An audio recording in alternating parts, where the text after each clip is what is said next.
இன்வெஸ்டே பண்ணாமல் நீங்கள் பணத்தை பேங்க் அக்கௌண்ட்டில் வச்சுட்டே இருந்தீங்கன்னா இன்ஃப்ளேஷன் உங்களை அஃபெக்ட் பண்ணிடும். So technically mutual fund stock market எனக்கு தெரியாது, எனக்கு புரியாது, அது ரொம்ப ரிஸ்கி, எல்லாமே ஓகே, ஆனால் நான் அதில் பணம் போடலை, நான் இன்வெஸ்டே பண்ணாமல் இருக்கேன், பேசாமல் நான் போய் பேங்க்ல போட்டு ஃபிக்ஸட் டெபாசிட்ல போட்டிருந்தீங்கன்னா அதுவும் தப்பு தான்.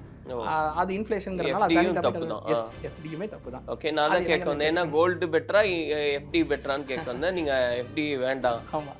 ஓகே, அப்போ என்ன பண்ணணும்? ஒரு காமன் மேன் உங்கள் சம்பளம் எவ்வளோ ஆனா இருக்கட்டும், அதில் 20% கண்டிப்பான முறையில் டிசிப்ளின்ங்கிற ஒரு வேர்டு முக்கியம். இன்வெஸ்டிங்க்கும் டிசிப்ளின்னு ஒரு விஷயம் ரொம்ப முக்கியம்.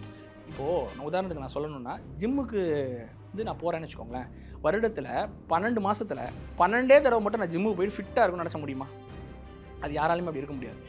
அதே மாதிரி ஆனால் மக்கள் எப்படி தங்கம் வாங்குவாங்க தெரியுமா? 12 மாதத்தில் 12 தடவை தான் வாங்குவாங்க. நல்லா பாருங்கள், மாதத்தில் ஒரு நாள் போயிட்டு தங்கத்தில் ஏதோ ஒரு அமௌண்ட்டை போட்டு வந்துடுவாங்க. ஸோ தங்கத்தில் வாங்குறீங்க அப்படின்னா கன்சிஸ்டண்ட்டாக வாங்க, கொஞ்சம் கொஞ்சம் அமௌண்ட்டுக்கு வாங்கிட்டே இருக்கலாம் நீங்கள் ஆக்சுவலி. சரிங்களா? ஒரு 50 ரூபா, 100 ரூபா, 500 ரூபா, 1000 ரூபான்னு உங்கள்கிட்ட எப்பப்போ பணம் இருக்கோ, அந்த பணம் உங்களுக்கு தேவையில்லை, இந்த பணம் இல்லாமலே என்னால் ஓட்ட முடியும்னா அந்த பணத்தை தங்கமாக மாற்றி வச்சுக்கோங்க. Velamal feels proud to honor the physical education teachers with 5 cars and 15 lakhs.